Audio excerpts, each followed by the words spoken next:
bersama kita di kelas Sabtu. Yes. Bersama saya Ebin dan ada Raki di sini. Hai ya. semua, apa kabar? Oke. Kita Jangan menyambut lupa ininya kita, kelompok pendengar pembaca Pirsawan. kaum pencapir. Iya, para kelompok pencapir yang mendengar di rumah, ya selamat datang di episode ini. Episode ini merupakan sebuah episode yang ditunggu-tunggu dan sangat spesial, ya. Karena dan nggak ada Iwan tapi sekarang ya, Bin ya. Iya, Iwan lagi ada halangan. Sedang halangan. Ya, dan tapi kita hari ini akan ada bintang tamu spesial nih. Mungkin banyak yang udah nanyain juga. Ada nggak yang nanyain? Tapi ini benar spesial, teman kita juga dan banyak cerita dari perjalanannya yang menurut kita agak berbeda nih daripada teman-teman kita yang lain gitu. So kita pengen mari kita sambut lagi Bang UFO. Yo, what's up yo? UFO is in the house yo.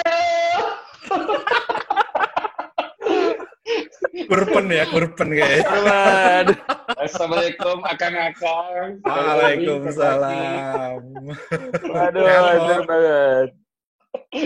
Kumaha dah Bang, saya enak. Alhamdulillah. Oh, itu kuning-kuning di kuping kotoran apa, Fo? Conge ini Bang. Udah lama Ya. Ini penampilan bulan Syawal aja atau memang sepanjang tahun nih sekarang kayak gini nih? Oh, kebetulan jadi abis sholat taraweh, jadinya kalian Ebin telepon ya udah jadi nggak sempat ganti wardrobe gitu. Alhamdulillah. Salat taraweh walaupun bukan di bulan puasa ya. Ini memang sebuah udah lewat Ramadan. Terus semenjak corona nih gue lupa waktu jadinya. Ramadan lagi ya kata. Aduh, iya. Thank you ya, Po ya. Waktunya kita senang banget nih sama-sama kedatangan ini ya. Karena kita untuk para kelompok capir di rumah kita temenan dari waktu kuliah nih. Gitu. Saya selalu ingat sebenarnya gue nggak terlalu inget banget waktu kuliah ya. Dia temenan. Temen di kelas percepatan. Kelas pulang. Malam-malam kelas aku belum lupa nama itu malam-malam pokoknya yang supaya ngejar apa sih SEA ya. Agak iya. Gitu lah. Ketemunya dia kelas percepatan. Betul.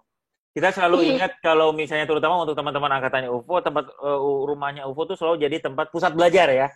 Pusat belajar. Terutama kalau mau ujian. Untuk yang ulang-ulang.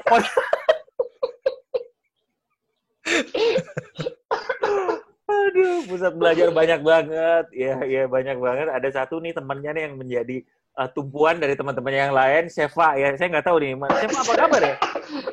Saya mah nggak tahu, masih hidup gak ya? Oke, Seva kalau dengar kelas Sabtu ini silakan kontak ya. Kita mau tali kasih, ada acara tali kasih. Iya, kita berterima kasih atas bimbingannya selama kuliah dan ujian-ujian. Berkat Seva kita lulus ya. Iya, gitu banyak banget gitu. Mungkin ini karena gue banyak bareng-bareng anak angkatannya UFO juga nih di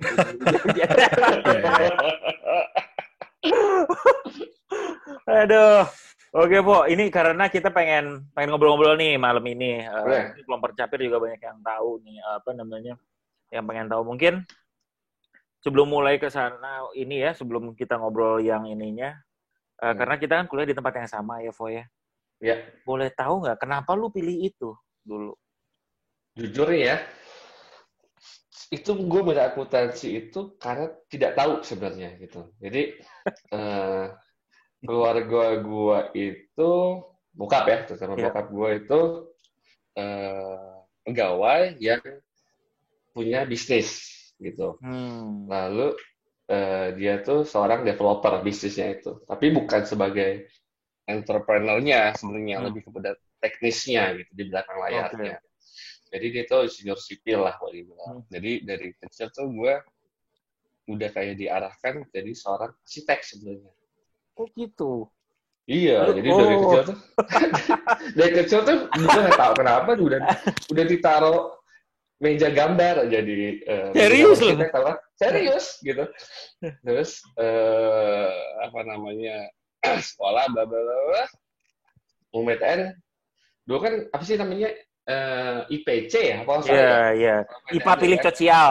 Nah, pilih sosial gitu kan. Terus pilihan gue pas sebenarnya arsitek ITB, arsitek UI gitu kan. Dan Oh. ketiga jujur aja apa ya itu lagi gitu kan. Di teman sebangku gue itu apa namanya? Dia sih gue pilihin gitu kan. Dipilihin lah sama dia. Dari itu kenapa gue terjerumus di akuntansi itu sebenarnya itu gitu gue nggak tahu jadi pas keterima dulu kan di koran ya Iya. PTN gitu kan nama gue ada gue pikir wah alhamdulillah gue keterima di arsitektur gitu kan maksudnya karena gue nggak tahu Pilihan yang ketiga lu nggak tahu. Cuma nomor doang ya. Nomor iya ini yang nyoret ini teman gue milih apa gue nggak tahu gitu kan terus pas dicari-cari ternyata ya itu keterima di akuntansi gitu kan universitas di Pati Ukur gitu kan jadi ya udahlah ya udahlah jalanin aja dulu gitu kan karena maksudnya sebenarnya ada rencana tahun depannya itu dia pengen ambil lagi UPTN bla bla bla gitu karena kan ya jujurnya bokap gue juga agak bingung gitu loh kok tiba-tiba akuntansi gitu kan gue juga nggak tahu gitu kan gue nggak milih Gimana? kok tiba-tiba bisa keluar ternyata ya itu gue ingat temen gue yang milihin gitu kan ya sudah tapi begitu berjalan butuh Korea gue ke PTN lagi ya sudah sakit aja lah Oke, jadi lu nggak sama sekali nggak tahu ya tiba-tiba harus masuk dan terus kan oh ya ke Bandungnya sih mungkin lu karena salah satunya ke Bandung juga ya ininya ya udah tahu lah ya. Iya, jadi cuman beda jalan aja, cuman beda jalan ya. Beda jalan gitu. Deket lah jalan kaki juga bisa itu. Di Batu Ukur. Iya. Oh oke. Lu kaget nggak? Maksudnya mungkin kecewa juga kali atau lu nggak tahu apa perasaannya terus udah gitu lu mulai jadi ya pokoknya gue ingat banget waktu itu pengumuman UPTN kan sebenarnya zaman dulu tuh belum ada internet, maksudnya bukan di internet ya. Kalau sekarang kan jam 12.00 di internet ya. Zaman dulu kan nungguin tukang koran datang gitu ya. Iya.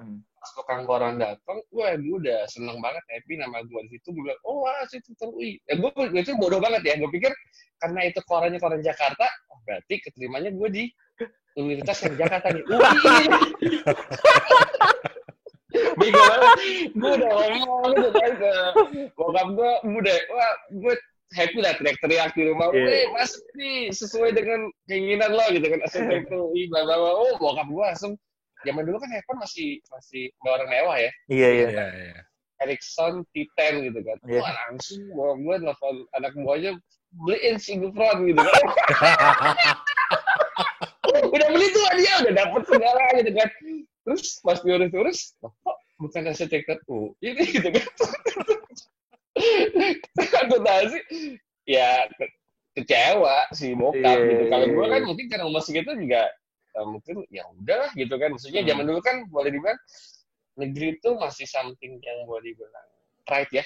Iya. Masuk negeri itu. Jadi nggak terlalu kecewa karena at least gue masih secara pride masih dapat gitu ya. Tapi ya bokap gue sih yang agak yang maksudnya tadinya diarahkan sebenarnya kan nanti ikut mungkin nanti bantu di perusahaan sama teman-temannya ini gitu kan tapi ternyata enggak ya jadi sedikit kecewa gitu kan tapi kan gue mungkin gue udah dapat handphonenya dulu waktu itu.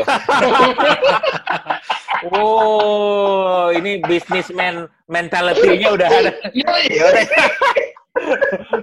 Cuannya udah ada dulu habis itu. Pendek banget ya motivasinya segitu doang. Ya umur segitu gitu. Ericsson T10 ya pokoknya ya. Ericsson T10 warna hijau. Warna hijau. Begitu lu masuk terus ya lu menjalaninya aja atau lu udah mulai mengukur wah gua bagus juga nih jadi akuntan atau gimana gue nggak tahu. Nah, gua tuh sebenarnya di rumah di Jakarta tuh gua anak apa ya? Kayak dipingit sebenarnya ya gitu. Gua tuh eh, namanya anak laki-laki kan boleh dibilang harusnya keluar gitu ya. Iya, iya. Malam minggu keluar bla bla bla gitu. Gua tuh bokap gua keras orang tua gua. Hmm. Jadi kalau di rumah tuh jam 6 udah harus apa namanya maghrib tuh udah harus di rumah nggak boleh keluar.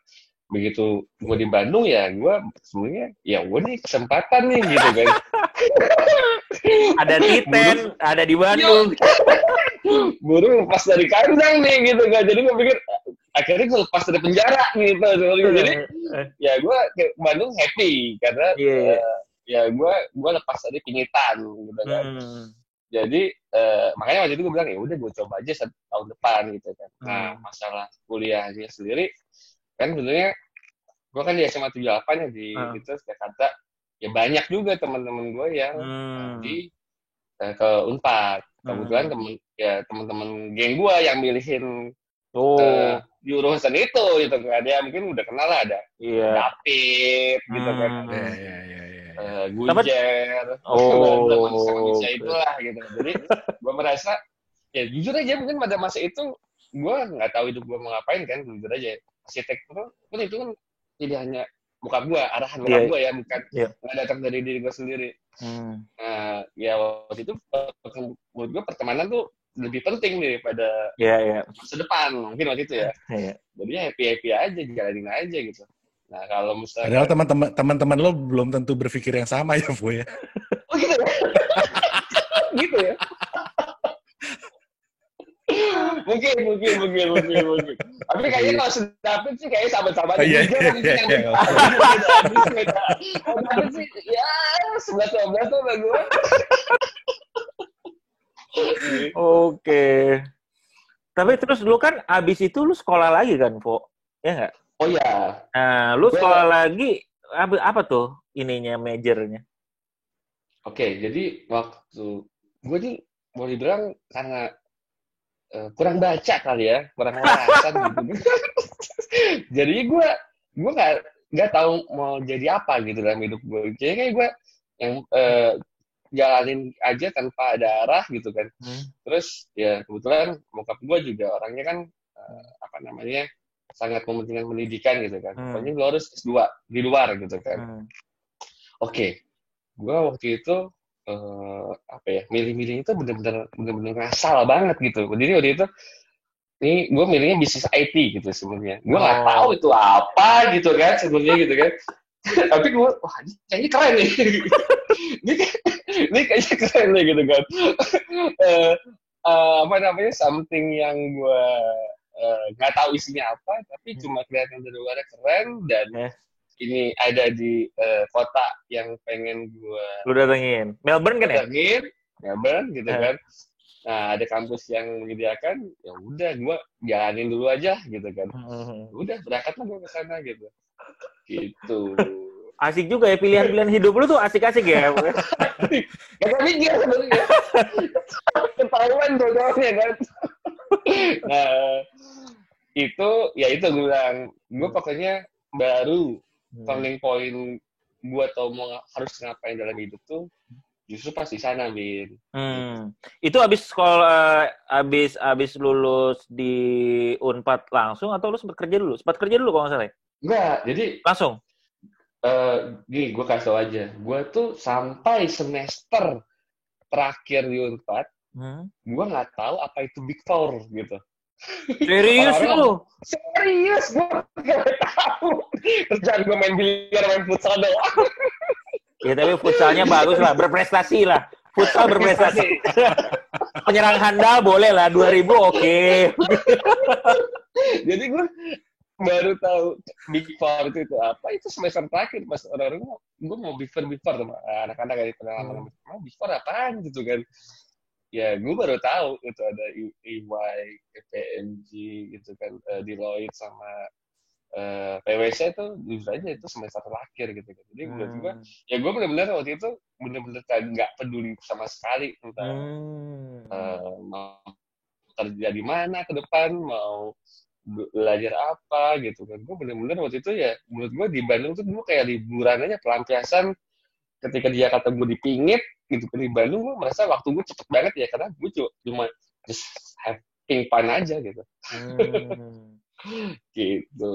Baru pas S2 lu menemukan. Situ. Jadi ceritanya, ini mudah-mudahan gini gue nggak dengerin. Oke, kita sensor dulu. Ya.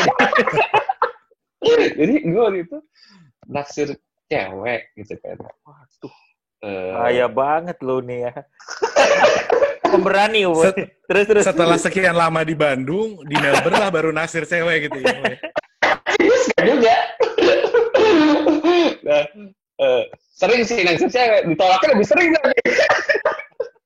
Nah, ini gue naksir cewek. Ini cewek sangat-sangat idealis, berprinsip, dan pintar gitu. Gitu. Jadi apa namanya? Ya gue biarpun gimana pun, maksudnya apa namanya? I'm attracted to smart woman gitu kan. Nah, terus ya gue coba kecap dong, misalnya ini cewek suka apa gitu kan. Terus dia suka geopolitik gitu kan, dia suka communication, suka apa. So gue coba baca buku yang dia baca gitu. Iya. Gitu. Aduh, buku geopolitik. Buku geopolitik lu baca. Gue bisa diusir lah keluar. Terus ya buku yang gue baca itu adalah, menurut gue sih buku yang merubah hidup gue lah sampai sekarang. Itu The Confession of Economic Hitman by John Perkins. Oke. John Perkins. Gitu. Itu menurut gue bagus banget emang tuh buku sih. Iya, buku yang ngejelasin tentang how the world works sebenarnya. Gitu kan. Jadi ya itulah yang mulai bilang, ya gue yang benar-benar orang yang asal, nggak tahu mau ngapain, nggak peduli apapun, cuma diri gue. Nah terus gue lihat situ, oke, ini loh keadaan dunia yang sebenarnya ini terjadi, dan itu kan ada juga menyentuh Indonesia juga ya situ. Nah gue merasa ibaratnya kayak gini, Ben, kayak gue naik mobil gitu kan, terus ini ada orang naik motor kecelakaan, jatuh berdarah-darah, gue ngeliat itu, gue tahu keadaan itu gitu. Jadi pilihannya adalah lu mau berhentiin tuh mobil, lu turun nolongin, atau lu merasa tidak, seakan-akan tidak apa-apa, dan lu jalan aja sama mobil lu gitu. Dan gue decide bahwa oke, I'm not that kind of person yang jalan aja gitu. Akhirnya gue mutusin gue harus jadi orang yang nolong orang celaka itu masukin mobil, bawa ke rumah sakit. Makanya gue merasa ketololan gue, karena Ivan gue merasa gue harus do something nih, gitu, make a change gitu kan. Untuk pertama semenjak gue di Australia, jujur aja nasionalisme gue tuh bertambah gitu. Mungkin gitu ya, biasanya orang-orang begitu keluar ya baru kerasa ya. Ya biasanya. Karena kan kita boleh dibilang apa ya, misalnya tuh imigran gitu kan, in the small community, dan biasanya jiwa cinta tanah airnya lebih besar biasanya gitu kan. Gitu. Jadi gue merasa gue harus do something nih buat Indonesia apa gitu. Dan kebetulan waktu itu gue housemate gue itu keluarga pengusaha, gitu. Keluarganya Gobel, Panasonic Gobel. Dan gue itu belum tahu gitu. Gue cuma biasalah lagi nongkrong-nongkrong di kamarnya, goler-goler ada buku gitu kan tentang Muhammad Gobel gitu. Gobel. Tentang foundernya si Panasonic Gobel. Gue baca bukunya gitu kan, terus gue lihat bagaimana perjuangan dia starting from zero sampai dia besar seperti sekarang. Itu awalnya gara-gara dia pengen membantu Soekarno supaya pidatonya itu tersebar di seluruh, didengar oleh seluruh rakyat Indonesia. Makanya dia bisnis utamanya transistor radio kan. Nah itu akhirnya jadi bisnis, akhirnya termasuk boleh dibilang orang yang berjasa lah menyebarkan isi pidato Bung Soekarno ya gitu kan setelah kemerdekaan gitu. Jadi gue merasa oh ternyata dengan buat bisnis tapi dia punya purpose yang menurut gue itu mulia gitu ya. Yeah. Dan akhirnya gue merasa kayaknya gue harus be that kind of person deh gitu. Harus gue merasa hati kecil gue tuh manggil ya kayaknya ini panggilan jiwa gue gitu. Gitu. Itulah yang menurut gue turning point gue yang berubah. Gue yang nggak tahu gue mau jadi apa dalam hidup. Sekarang gue tahu, oke, gue mau jadi itu gitu. Itulah purpose Frank Syarif di dunia itu gitu ceritanya. Oh, gitu. dalam juga ya ini ya. Nah, nggak jaga kan? Lo bisa serius ternyata kok. Nah, tapi bukan habis itu lo rubah nama lo jadi Gufron Gobel kan? Gak juga lah. Tetap pendek mikirnya. Gitu.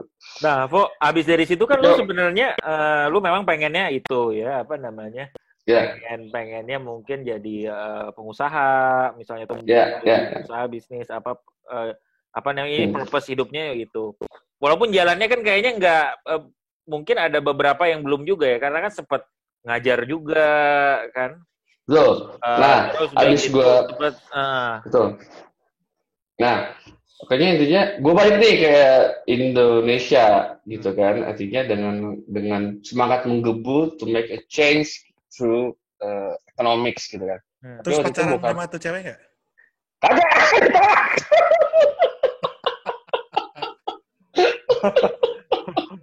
Bagus juga ya, nggak bisa cepat jadi atau bisa sampai mengubah itu hebat. Makanya dibilang di balik kesuksesan seorang pria itu ada seorang wanita tuh benar sebenarnya. Ditolak mentah-mentah. Aduh. Terus balik ke Indonesia, ngomong tuh ke bokap, gitu kan. Beh, gue pengen jadi pengusaha gitu kan. Ya bokap gue orang makin aneh lagi nih. Lu udah kagak masuk arsitek gitu kan. Terus gue sampai nyekolahin lu ke Australia sampai gue jual kebon gitu kan. Terus lu pulang-pulang mau jadi pedagang. Tahu gitu lu nggak usah gue sekolah mahal-mahal. Gue kasih modal aja lu dagang gitu bokap gue gitu. Jadi karena waktu itu bokap gue setelah gue masuk arsitek udah mulai menerima dan akhirnya berubah nih, oke Suvo ini aja lah kerja di BUMN lah gitu kan atau apalah gitu. Kadang-kadang kan buat orang tua mungkin gitu, bokap gue tuh orang yang mungkin karena dia ya bokap gue nggak kayak amat dan miskin amat gitu, secara financially dia cukup, jadi buat itu pride lebih penting gitu. Mungkin buat di mata orang tua kita ya, orang tua zaman dulu tuh itu yang yang mungkin membahagiakan dia gitu. Jadi kayak gue ngomong gue pengen jadi pengusaha, ya itu ditentang. Akhirnya gue mencoba berdamai dengan situasi, yaudah deh gue kerja kantoran deh gitu. Tapi gue sebenarnya gue nggak cocok kalau jadi PNS atau jadi pegawai BUMN yang menurut gue agak terlalu kaku gitu. Karena gue tuh orangnya sangat-sangat santuy cuy gitu kan. Jadi gue merasa, gue nggak mau. Akhirnya gue kerja di bank swasta. Karena waktu itu gue masih pikir, wah bank masih erat nih sama pengusaha ya. At least gue bisa belajar, gitu kan. Nah setelah 3 tahun gue kerja di kantoran, gue merasa, gue makin kayaknya kayak zombie gitu. Makanya gue tanpa mengecilkan teman-teman yang profesional kerja kantoran 9 to 5, tapi kayaknya gue bukan seperti itu. Nggak pas gitu ya buat lo ya? Iya nggak pas gitu kan. Mungkin teman-teman yang berjuang itu menurut gue pas gitu, tapi buat gue enggak. Gue merasa pergi pagi kena macet, udah gitu masuk kerja di ruang bilik tuh pulang lagi macet, every day Monday to Friday, itu menurut gue kayak zombie gitu. Gue di kantor kayak di penjara gitu. gue di macet pulang kantor suka teriak-teriak sendiri gitu, macet gitu. Mbak, gue maki-maki gubernur saat itu loh. Sendiri aja gitu. Gue kan nggak ada YouTube ya. Dulu tuh nggak ada YouTube. Mungkin kalau dulu ada YouTube, gue di mobil ngantang-ngantang aja macet gitu. Dulu kan nggak ada gitu. Ngapain tuh, Mbak? Gue maki-maki aja. Nah, pokoknya akhirnya gue muak banget sama karena itu. Akhirnya gue bilang, gue nggak bisa gitu kan. Gue nggak bisa kayak gini. Gue udah punya panggilan jiwa gitu. Dan gue mau lakuin itu gitu. Pokoknya please deh izinin gitu kan, karena gue gimana pun senakal-nakalnya gue itu takut sama bokap gitu. Nah, akhirnya diizinin dengan syarat, udah deh gue nggak pengen nih ntar kalau teman-teman gue nanya ketemu anak lo ngapain gitu kan, anak gue dagang kayaknya gak ada perannya buat dia gitu. Mungkin udahlah udah dapat dikit, jadi dosen aja, kan dosen ngajar sehari paling 2 jam, udah gitu terserah mau ngapain gitu kan. Nah, akhirnya lah gue jadi dosen itu sebenarnya. Okay. Terus lo kerja dulu baru jadi dosen Evo ya? Iya, kerja dulu gue. Nah, akhirnya ya plus dengan karena dapat blessing, dapat berkah pun gue dapat juga modal. Itu juga penting gitu, penting. Berkah modal.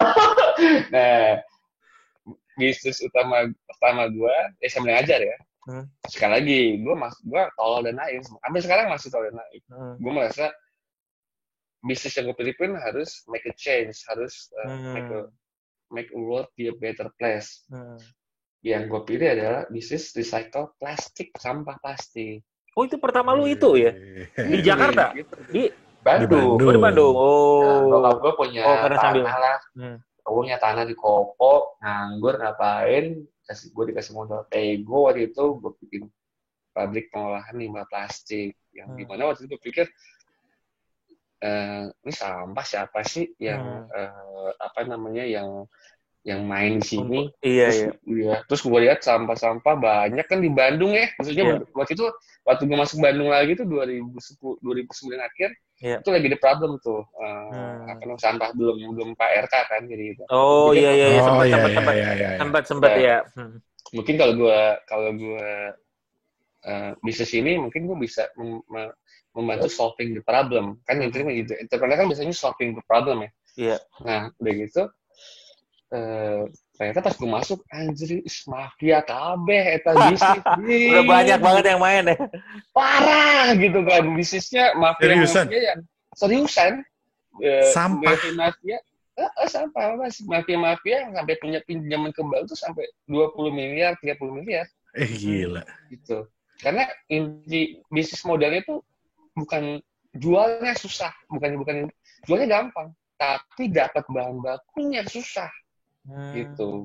Karena itu udah ada, ya itu mafia, udah ada monopoli lah, gitu. Oligarki lah gitu. Jadi sampah kan dipungutin nih sama pemulung-pemulung. Lalu dikumpulin di pengepul gitu kan. Nah itu si pemain-pemain besar tuh udah ngedeposit uang, nge-DP lah boleh dibilang. Deposit uang boleh berapapun sampah yang ada di situ dia akan ambil gitu. Akan diambil gitu kan. Jadi ketika gua nih Nubitol gitu kan, Nubitol masuk ini, ya nggak bisa, gue nggak mau beli nggak bisa. Ini udah punyanya Haji Anu gitu kan. Ini udah punyanya akun ini gitu kan. Ya susah, nggak bisa masuk. Dapetin sampahnya aja susah gitu ya. Susah gitu. Gue sampai saking gue mencoba mengambil hati gitu kan. Coba mengambil hatinya, saya kan sampai gue mencoba melting gitu. Maksudnya gue ke pengepul gitu, udah dandan segembel-gembelnya lah gitu. Walaupun gue udah gembel gitu kan, gue gembel. Masih harus dandan lagi lo ya. Masih harus dandan. Iya. Gue udah gembel. Oke, gue gembel lagi gitu kan. Terus gue nyetir ini tahu gak lo sih mobil kol buntut ya. Ya, jadi gue waktu itu gue pengen di persepsi dia tuh adalah gue orang yang berjuang. Iya. Itu dan gue harus dapat empatinya dia gitu kan. Salah ternyata kayak gitu. Buat mereka tidak peduli gitu. Justru harusnya gue bawa Rolls Royce gitu. Salah. Gue salah kata gue salah. Jadi gak pakai hati lah orang-orang itu gitu. Gue sampai pura-pura gembel, gue sampai pernah waktu itu gue sampai gak dapet hatinya, gue temenin tuh si bapak itu main catur dari pagi sampai sore, ngopi, ya ngobrol-ngobrol gitu kan. Ya dapet sih, cuma berapa puluh kilo doang gitu. Padahal mesin gue bisa 1 ton sehari. Ya gue pikir capek nih gue pikir kayak gitu. Terus gue juga baru nyadar bahwa oke, ini bukan bisnis kreatif sebenarnya, ini bisnis komoditi, bisnis massal, bisnis apa. Artinya ada aktualisasi diri gue yang nggak dapet di situ. Betul, nggak tersalurkan di situ. 6 bulan gue ngomongnya free sih, gue free lah bisnis gue karena ini saat ini kayaknya gue belum cocok masuk situ. Akhirnya gue sambil ngajar cari bisnis lain gitu. Itu yang pertama ya. Jadi yang pertama justru itu ya. Karena kan gue ingat beberapa kali juga kan sesudah itu baru lu ada kuliner, baju, apa segala macam. Baju pas lagi sambil kerja, baju. Oh, baju sambil kerja itu ya? Baju tuh failure to launch sebenarnya. Artinya karena sambil kerja. Yang baju bola-bola itu kan? Betul, gue kan sempat kerja di Jatis waktu itu tuh. Sambil kerja, terus coba-coba. Baru sampai level produksi doang, belum sampai ngejual gitu kan. Beli gue waktu itu. Gue beli. Salah satu. Aduh, gila. Tapi actually itu lumayan sih. Gue beli Maradona. Gue nomor 10 gitu. Asik juga sih gue bilang. Ya tapi emang bener sih, gue beli mungkin baru 5 tahun kemudian gue baru mikir mau beli lagi ya. Tapi belinya karena barang ya kan, bukan karena kasihan sama gue kan? Iya enggak, karena gue senang. Ya gue kan ngumpulin ya gitu-gitu. Iya. Dia kalau Argentina dia udah nggak pakai otak lagi. Pakai otak lagi ya? Iya, gue beli waktu itu kayaknya ada acara kampus deh. Iya kan? Kampus. Oh iya. Jadi, gue beli lagi nih. Abis bisnis plastik itu gagal, kan gue bilang itu satu-satunya modal yang dikasih bokap gue udah habis tuh. Jis, gue udah nggak ada modal lagi nih, mau minta lagi udah, itu udah malu lah gitu. Iya. Nah, bokap gue juga mau apa gue bilang. Jadi bokap gue kan kayak apa gue bilang. Jadi pada sampai gue tuh merasa gue nggak mungkin bisa minta lagi nih, kayaknya bokap gue udah lecet gue banget lah gitu. Jadi gue ada sedikit gengsi gitu. Iya. Gitu ya udahlah, gue ngajar dulu. Nah sampai ya gue harus mulai lagi nih. Yang modal paling bisa mulai adalah bisnis makanan, karena modalnya dari kecil kan. Jadi di depan Unpad, BNI 4 tuh itu ada kos-kosan yang di garasinya tuh ada food court ya. Terus gue kan salah satu penggemar berat Butatang ya kan. Butatang ini buat anak-anak ekonomi pasti tahu Butatang. Ya. Abis main bola pada kesana semua ya. Nah terus gue kepikiran gimana kalau gue ngambil produknya Butatang yang setengah matang, terus gue jual di food court itu, tinggal digoreng doang gitu kan. Kayaknya menurut gue layak untuk dicoba nih gitu kan. Iya. Nah, lalu gue jalanin itu, lalu mengandalkan embel-embel gue sebagai dosen, menyalahgunakan jabatan gue untuk menyuruh mahasiswa-mahasiswa gue beli jualan gue. Akhirnya payu laris gitu kan. Jadi laris. Bukan karena produknya, karena mereka pengen dapat A. Seberapa makin banyak porsi yang Anda jajan di tempat saya, nilai Anda semakin tinggi. Aduh. Gitu. Nah, itu jujur, itu laku, Ben. Itu bayangin aja. Gue nyewa cuma 400.000 sebulan gitu kan. Omset gue at that time 2 juta sehari, Ben. Oh, serius loh? Gede ya? Gede ya? At that time ya, 2010. Jadi kebayang itu food court ada 8 tenan ya. Kursinya kan di proyeksi di tengah kan, gitu. Ya, bagi-bagi lah ya. Lapangan itu. Itu penuh full, cuma makan di dagangan gua doang. Apa namanya dulu itu Butatang ini, franchise Butatang? Pak Tatang. Oh iya, iya Pak Tatang. Simpel-simpel aja lah. Pendek banget ya emang ya. Pendek. Memang bisnis tuh simpel-simpel aja ya. Gak usah aneh-aneh. Simpel aja. Oh, Butatang nggak ada gua Pak Tatang. Berarti mulai aja dulu careless. Sudah. Nah, terus akhirnya itu menimbulkan kecemburuan sosial. Tenan-tenan lain. Yang lain, iya. Di demo gue sama tenan-tenan lain di demo ke pemilik kontrakan. Karena kan pemilik kontrakan kan nggak peduli mau laris atau enggak dagangan tenannya, yang penting uang sewanya masuk kan. Nah, jadi tenan-tenan lain tuh mengancam ke pemilik kontrakan bahwa ini nih kalau si Gufron ini nggak cabut dari sini, kita yang cabut. Artinya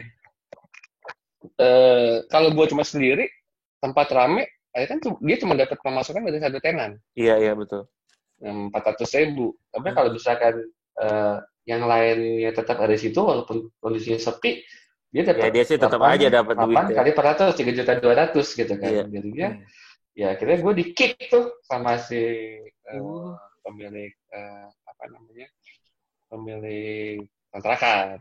Gitu. Padahal lagi sukses-suksesnya. Sukses-suksesnya gitu kan, gila. Jadi, tapi situ gue belajar dong, kayaknya ini something yang layak nih untuk digeluti nih, bisnis F&B gitu. Iya, mulai bermodalkan kepercayaan diri yang tinggi gitu kan, overconfident sebenarnya gitu kan.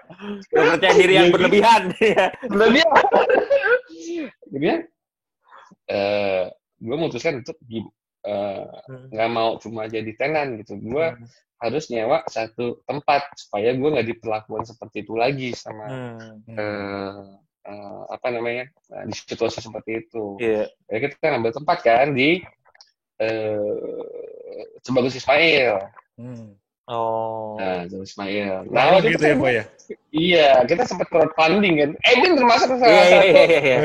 Soto, ada gue Soto ikut tuh dulu. Soto. Jadi ya mungkin karena gue kan selalu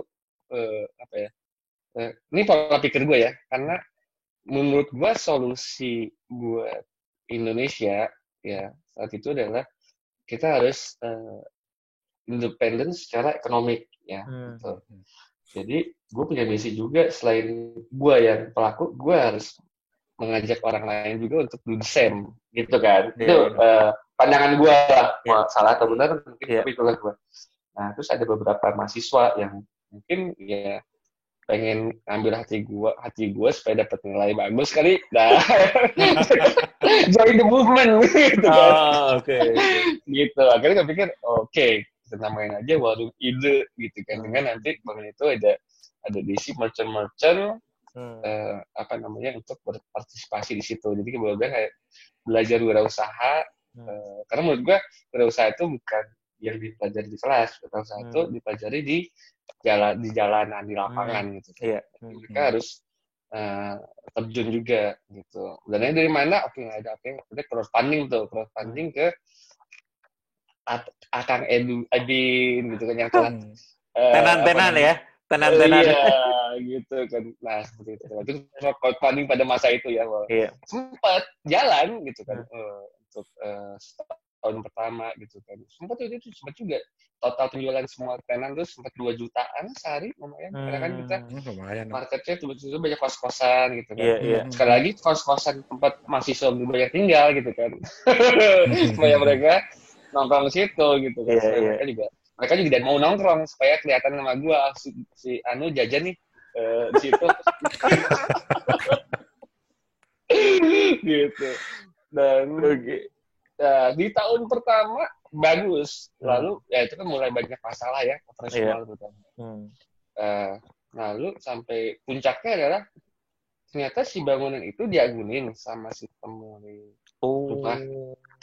Diagunin pemilik rumah, bisnisnya batu bara, gue ingat banget sama si Bu Haji apa gitu. Dan waktu itu gue sempat bermasalah dia bayar cicilan ke banknya disita gitu sama Bank BRI. Boleh banget.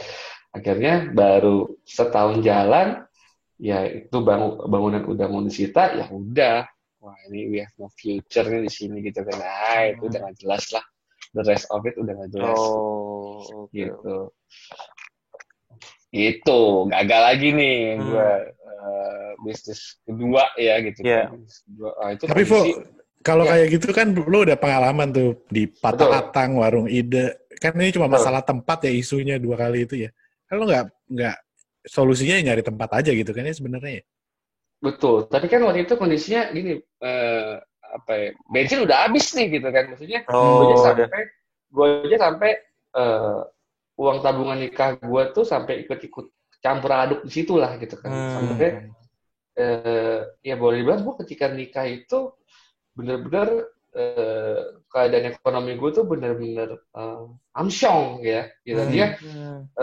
Jadi gue tuh pada masa itu gue hilang lah, ya hilang di telan bumi lah gitu kan. Maksudnya kayaknya teman-teman gue yang kerja sebagai profesional ini hidupnya lancar-lancar aja, aman-aman aja gitu kan. Karena gue kayaknya, gue pernah tuh kondisi gue tuh, uang gue di tabungan BCA 20.000, di tabungan BNI 30.000, gue nggak bisa ngambil kan. Akhirnya gue transfer BCA 20.000 ke BNI, supaya 50.000 supaya bisa gue ambil. Gue pernah ada di titik segitunya ya, boy. Di mana sebelumnya gue selama gue jadi anak ayah gue di Bandung dibeliin rumah, bokap dibeliin mobil, gue habis tinggal telepon, gue sekolah luar negeri, bla bla bla. Gue nggak pernah kepikiran waktu itu dalam hidup gue ada di titik itu gitu kan. Buat gue itu suatu yang memalukan gitu kan, buat gue.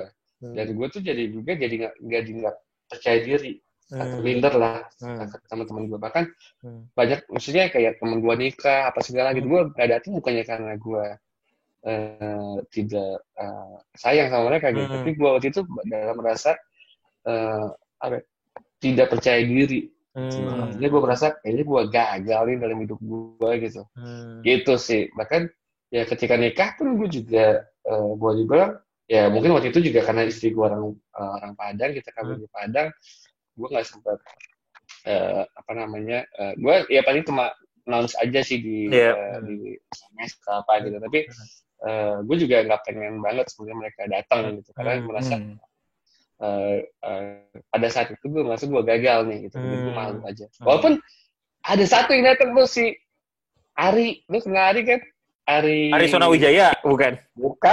Ari UGM, Ari temennya si Ari ini grup ini kali Imam Bonjol. Bukan, Ari UGM, Ari temennya Ari Pritonga. Oh, nggak tahu gue. Oh, iya. Yang sekarang di Amarta. Iya. Nah, dia waktu itu kebetulan lagi ada di kerjaan lah di Padang. Gitu kan. Gitu. Dia satu-satunya dari pertemanan yang hadir gitu kan. Yang lainnya saudara gitu kan, saudara bini gue gitu. Nah, kayaknya seperti itulah gitu kan. Nah, lalu gue abis nikah, ya masih nggak tahu tuh jalan hidup gue mau kemana gitu kan. Ya walaupun gue jadi dosen gitu kan, maksudnya ya tapi bukannya gue gimana ke itu, tapi maksudnya itu secara financially pas-pasan lah. Berbeda. Gitu. Oke. Ya. Oh, tapi tetap gitu. Pengen nikahnya tetap ya. Tetap dong. Harus disalurkan. Kalau nggak jerawatan. Jerawatan kayak gujer. Kasian banget. Aduh, iya. Nah gitu, pulang dari abis nikah gitu kan, ya itu masih nggak jelas. Mulailah gue ya dapat inspirasi lah bang. Waktu itu lagi demamnya Maici kan 2011 lah. Depik di level pedes itu laku lah, jadi fenomenal ya pada saat itu. Itu gak kepikiran. Kan gue sekali lagi gue tuh emang orangnya beneran tolol dan naif dan idealis lah gitu. Gue masih merasa apapun yang gue lakuin, gue masih harus merasa ada unsur nasionalisnya, ada unsur lokal pride-nya gitu ya. Gue pilih waktu itu rendang. Karena waktu itu rendang saat itu dipilih oleh BBC sebagai makanan favorit nomor satu di dunia. Pada kalau pernah pendengar. Terus gue pikir, oke, gue harus kebetulan istri gue orang Padang, gue bisa belajar rendang sama di Padangnya langsung. Lalu gue harus bikin produk yang mendunia, boleh bilang. Ya, apa namanya, angan-angannya. Belajar bikin rendang sendiri, karena waktu itu ya udah modal makin udah nggak jelas aja gitu kan. Gue cuma bisa berapapun yang gue bisa sisihkan untuk memulai bisnis lagi, coba mulai gitu kan. Nah, disitulah gue belajar juga di satu sisi. Mungkin selama ini gue orangnya rasional, orangnya sangat-sangat rasional. Bahkan kadang-kadang dalam soal pendekatan ke agama pun gue maunya yang rasional gitu. Yang something yang menurut gue nggak masuk akal, gue akan challenge gitu. Nah, gue waktu itu ingat banget di bulan puasa 2012 gitu. Gue dengerin waktu itu habis sahur ada namanya kuliah subuhnya Yusuf Mansur. Bahwa intinya tentang sedekah membuka pintu rezeki gitu kan. Nah, kan ibaratnya menurut gue kan nggak masuk akal kan gitu. Lu buang uang gitu kan. Lalu lo pintu rezeki lo kebuka gitu kan. Menurut gue adalah buang uang juga hilang uangnya gitu. Hilang uangnya loh gitu kan. Apalagi waktu itu gue berpikiran sedekah mah ketika udah ada uang gitu. Kalau nggak ada uang gimana ya? Gitu kan. Tapi gue tertantang untuk membuktikan waktu itu ucapannya beliau gitu kan bahwa sedekah membuka pintu rezeki gitu kan. Akhirnya mulailah waktu itu apapun yang ada di kantong gue 50% itu gue taruh ke pensiun masjid. Nah, percaya atau nggak percaya, itu seakan-akan semenjak itu banyak dimudahkan lah gue jalan hidup gue gitu. Contohnya ya misalkan si rendang itu gue modal 150.000 bin bisnis rendang itu. Iya apa? Udah gembul kan? Udah gembul. Iya. Bisnis cuma 150.000 dan gue bisa dapat omset 600 juta sebulan. Dari modal 150 maksudnya sebulan gitu kan. Itu berapa tahun tuh Pak? Hitungannya bulan Ki. Wah, serius gue mulai tuh gue nikah kan April 2011. Itu lalu ketika gue mulai itu ketika anak gue lahir ya di Januari 2012 lah ya gitu. Nah itu dalam hitungan bulan gue langsung mencapai omset 600 juta sebulan gitu. Gila cepet banget ya. Cepat itu kan sistemnya waktu itu boleh bilang aset gue network adalah aset gue kan sistemnya kayak multi level marketing ya. Kayak Maici ya ada General, ada apa sih Letnan, ada apa bla bla. Jadi kan gue menggunakan gue nggak punya aset fix aset gitu kan. Aset gue cuma produksi buat distribusi channel gue nggak punya aset, tapi mengenai aset gue adalah networking. Gue reseller gue. Di mana aset itu adalah ya kontak number yang ada di BBM-nya mereka pada waktu itu gitu. Gitu. Jadi gue itu cepet banget gitu. Ya 600 juta sebulan, tapi gue waktu itu belum ngerti ilmunya. Mungkin sama si Axel Maici pun mungkin sama. Dia tidak bisa melakukan regenerasi terhadap reseller-resellernya gitu. Maici itu pada waktu itu omset terbesarnya 15M kalau nggak salah sebulan. Gila, 15M Maici. Maici ya. Sampai dibeli Lamborghini, beli Rubicon. Jualan kerupuk pedas ya. Nah, gitu. Terus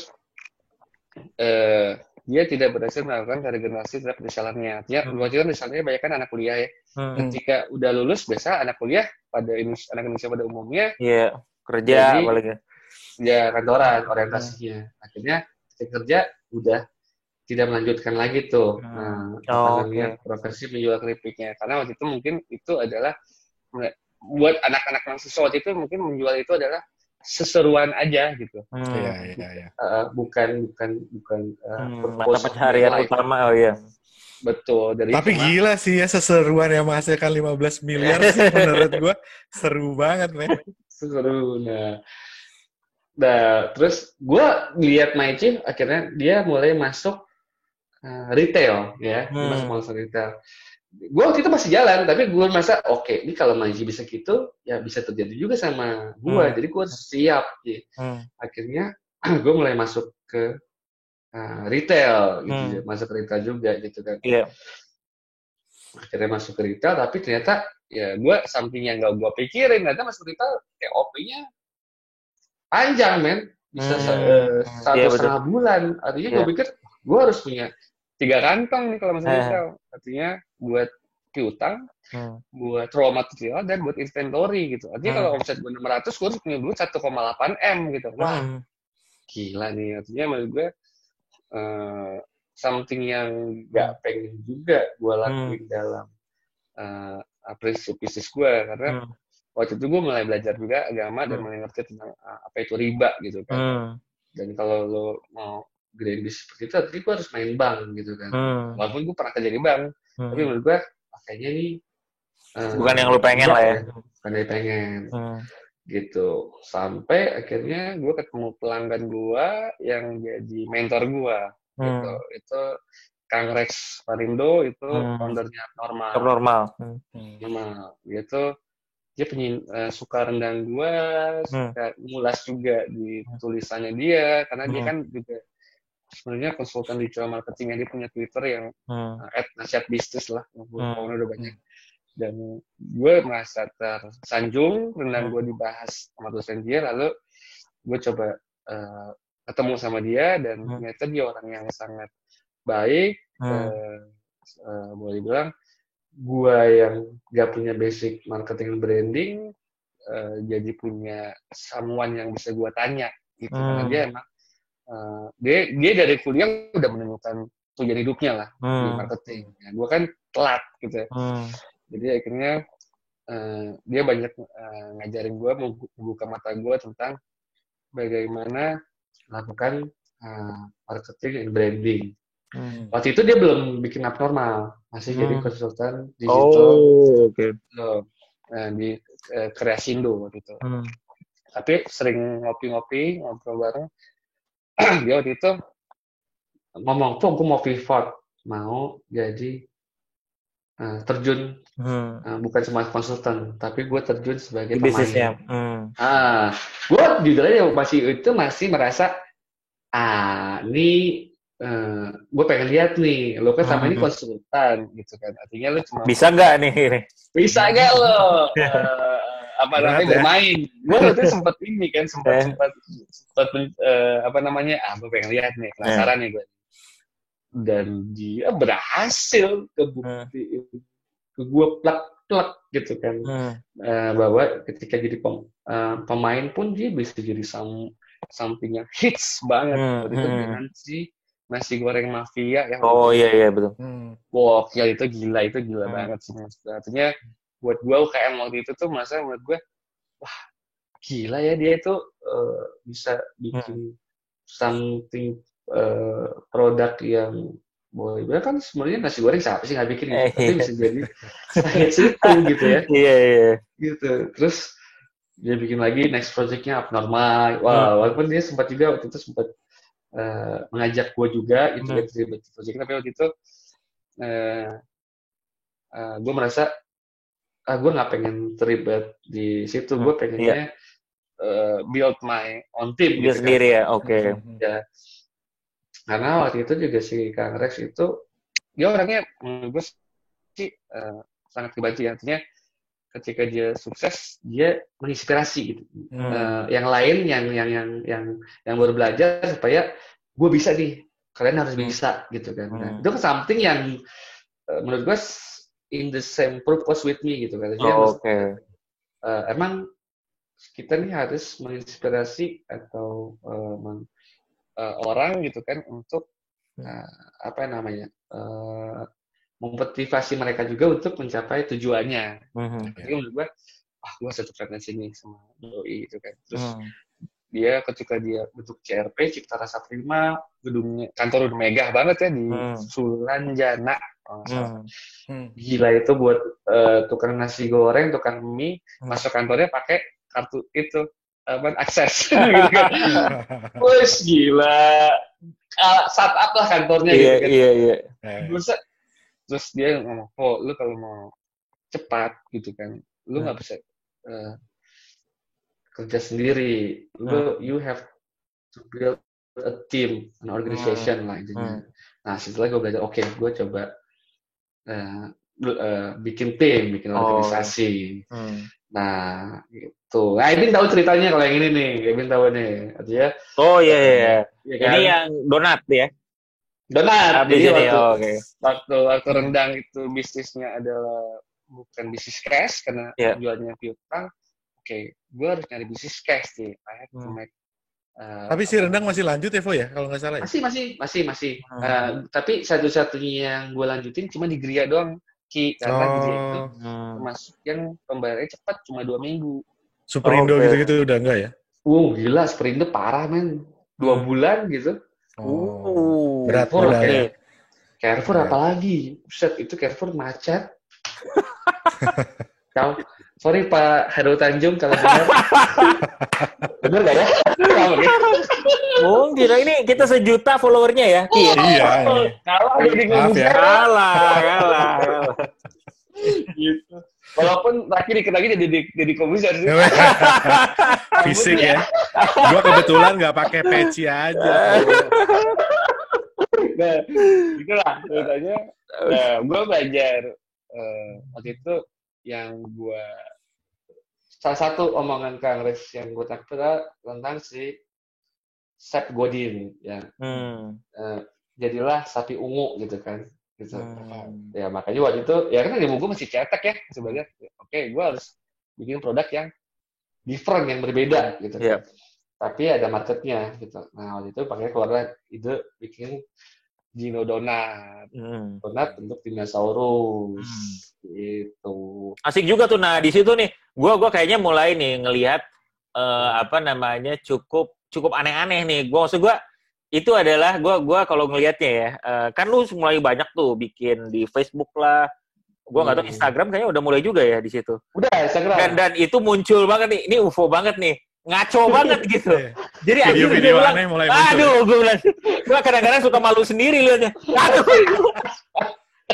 Wah, tapi maksud gue itu ya lu lah ya, maksud gue gimana ya? Kan orang punya karakteristik masing-masing Cuman ya emang kayak gitu ininya. Dan beberapa juga gue ngeliat, wah asik juga nih. Mulai kayaknya ada beberapa public figure juga kan di dalam Instagram itu, right? Aureli. Ada Aureli. Oh belum. Itu dia dari sekarang. Paling kampret tuh gue yang sialan. Udah berhasil berarti nih, udah berhasil kalau ada Aureli. Iya. Ya, jadi itu baru mulai terus. Iya. Jadi intinya mungkin gini ya, mungkin dulu waktu kita masih muda, kita tuh kadang takut diri kita sendiri ya, mungkin ya, karena at that time social validity itu penting gitu. Jadi tapi semakin umur, gue makin percaya what the heck with others people gitu kan.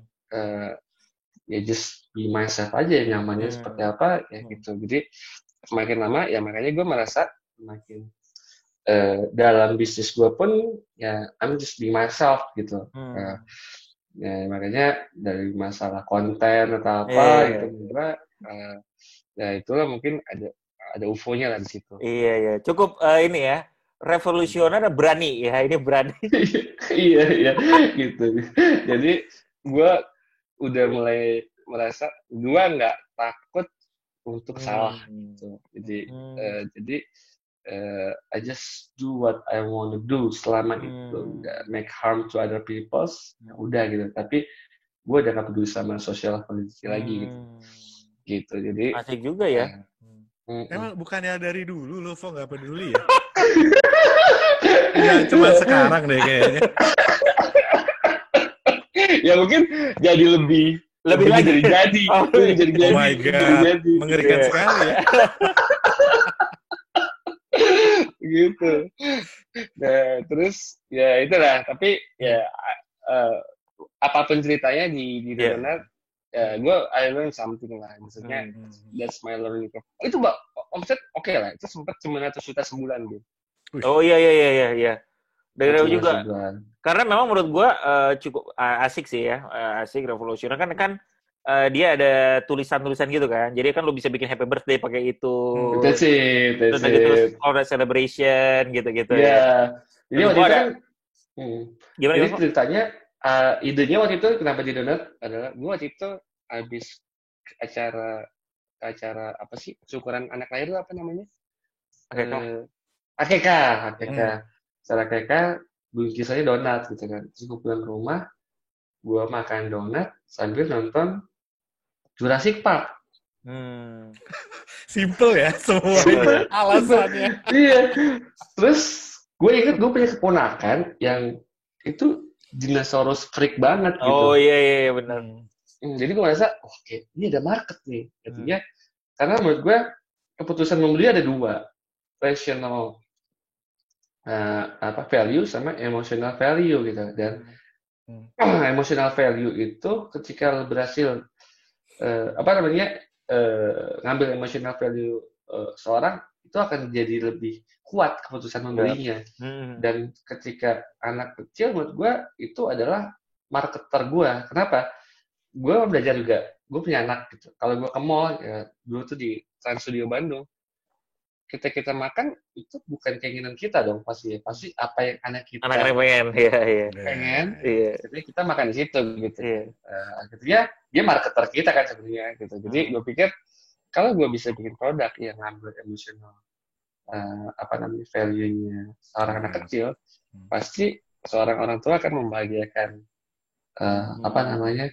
anaknya dong dan memberikannya gitu. Jadi udah bukan pakai rasional lagi gitu, emosional. Makanya ketika lu dapet seperti itu, lu mau jual harga barang apapun itu pasti dibeli gitu. Karena waktu itu gue ambil cuannya gede banget tuh jual donat gitu kan. Paling gue jual 7.000 satu biji, modalnya 1.500 gitu kan. Iya. Gitu. Ya benar sih, tapi itu emosional bener banget tuh. Gue juga pertama beli karena ada ponakan gue seneng Dino. Dino nih. Ya gue ulang tahun gue beliin itu. Seneng banget gitu ya, bener juga. Terus akhirnya namanya hadiah ulang tahun kan ya, lu juga nggak terlalu mikir bahwa ini kok lebih mahal sih daripada yang donat biasa, emang gak gue pikirin gitu kan. Maksudnya ya udah pokoknya kan kayak kado gitu kan. Terus kayaknya itu juga. Kayaknya beberapa mungkin positioning beberapa juga gue ngerasa itu kayak agak celebrate gitu-gitu ya. Special event ya. Momen donat. Ya tapi di situ kan gue juga nemuin problem gitu bahwa ini dalam bisnis kan berarti kita harus bikin produk yang sebisa mungkin itu adalah ritual. Ya. Ritual itu artinya supaya ngejar repetisi order kan. Ritual yang dilakukan setahun sekali gitu kan. Menurut gue ini problem nih. Harusnya kalau kita pengen punya bisnis yang besar, market share yang besar, harusnya ritualnya itu adalah kalau bisa daily gitu kan. Daily gitu kan. Jadi gue pikir, wah ini problem juga. Satu sisi di organisasi juga udah mulai tidak satu frekuensi lah gitu. Nah, lalu ya gue sempat minta nanya-nanya lah sama Ibin waktu itu kan, Ibin kantor apa segala ya. Itu menurut gue pembelajaran lah buat gue apapun itu. Nah, lalu gue ketemu satu lagi nih, Bin, ya ketemu temen kuliah gue dulu di Melbourne gitu kan. Si Wika yang punya Let's Go Chicken. Let's Go Chicken udah lama ketemu. Dulu dia waktu gue zaman rendang dia berguru sama gue tuh, datang ke Bandung, Kang ngajarin bisnis bla bla bla gitu kan. Lalu ketika udah lama ketemu, terus gue ketemu di Jakarta, ngapain lo Wik sekarang gitu kan? Jual ayam goreng gitu kan. Gue pikir kan waktu itu, wow, gue masih gede, 9 juta. Gue sosok senior lah gitu kan. Gimana, bagus? Ya gitu. Alhamdulillah kan gitu kan. Udah berapa toko? 215. 200? Berapa omset? 26 miliar. Jis, gue dulu gue ajarin, karena kayaknya gue harus berguru sama lo nih gitu. Nah, karena gue berguru lah sama itu anak gitu kan. Nah, alhamdulillah maksudnya ya we friend, help each other. Dia ngajarin gue market yang gue nggak tahu gitu. Betul-betul gue nggak tahu. Maksudnya gue bilang, tadi kan gue bilang, bokap gue nggak kaya tapi nggak mesti amat. Mungkin dia middle class, SECB lah gitu. dan yang gue tahu dari gue SD sampai gue kuliah mungkin ya, temen gue di lingkungan itu aja gitu. Mata gue tuh horizon gue cuma lihat itu, gue nggak pernah melihat yang di C atau D gitu kan. Mungkin waktu di Australia mungkin malah teman-teman gue B plus dan A gitu kan. Jadi ini menurut gue nih something yang gue nggak ngerti, tapi gue kayak masa, this is the picture of Indonesia sebenarnya gitu kan. 70% market loh di situ gitu kan. Dan ya he already proved masuk ke situ dan sukses gitu. Jadi menurut gue, gue kayaknya mau coba deh gitu kan, mau coba masuk ke situ. Tinggal gue cari product market fit nih, apa gitu kan.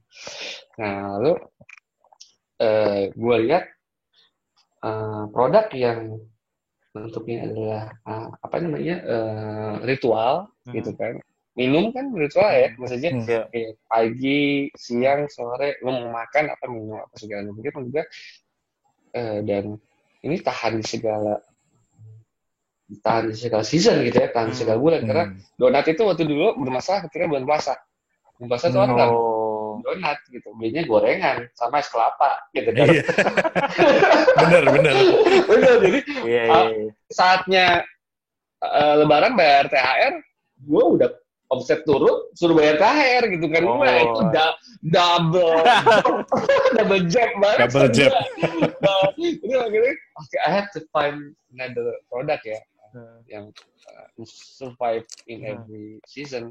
Dan kebetulan berubah market gue dari B, banyak kan gue mainnya B minimal B minus, lalu ke C, belajar dari si Wika gitu. Nah, terus setelah perahu gue yang dulu masa, wah ini nggak udah we are not in the same direction anymore gitu kan. Saatnya ini pecah lah gitu kan. So I have to build another boat gitu. Kebetulan selama 2012 ada teman SMP gua, yang dari teman SMP sampai teman SMA yang kerja di multinational company udah lama, tapi dia punya passion di entrepreneurship. Cuma dia waktu itu nggak cukup punya nyali gitu kan untuk shifting gitu kan. Karena dia terlalu banyak biasa lah ya, udah punya keluarga bla bla bla gitu kan. Tapi dia lumayan tinggi loh, sedaman lah ya. Dia itu group head di perusahaan Flag. Di bawah direktur. Mungkin tinggal nunggu direktur itu pensiun, dia udah jadi direktur HR gitu. Gajinya udah 70 juta gitu. Tapi dia merasa penasaran untuk jadi entrepreneur gitu kan. Artinya gue nggak pengen menyesal kok dalam hidup gitu. Gue pengen nyoba gitu. Karena jujur aja dia sebenarnya lebih dulu menemukan jati dirinya dibanding gue. Karena waktu kuliah dia udah sering baca buku SWOT gitu. Dia udah tahu pengen jadi pengusaha. Tapi emang sekali lagi mungkin buat seumuran kita jadi pengusaha itu bukan satu opsi ya gitu ya. Karena social validation, sekali lagi social validation memang adalah being a professional, apalagi multinational employee gitu kan, itu adalah lambang kesuksesan gitu kan. Di luar lo jadi pegawai perusahaan asing, di luar lo jadi pegawai BUMN, di luar lo jadi PNS, lo bukan orang gitu, lo kodok gitu kan.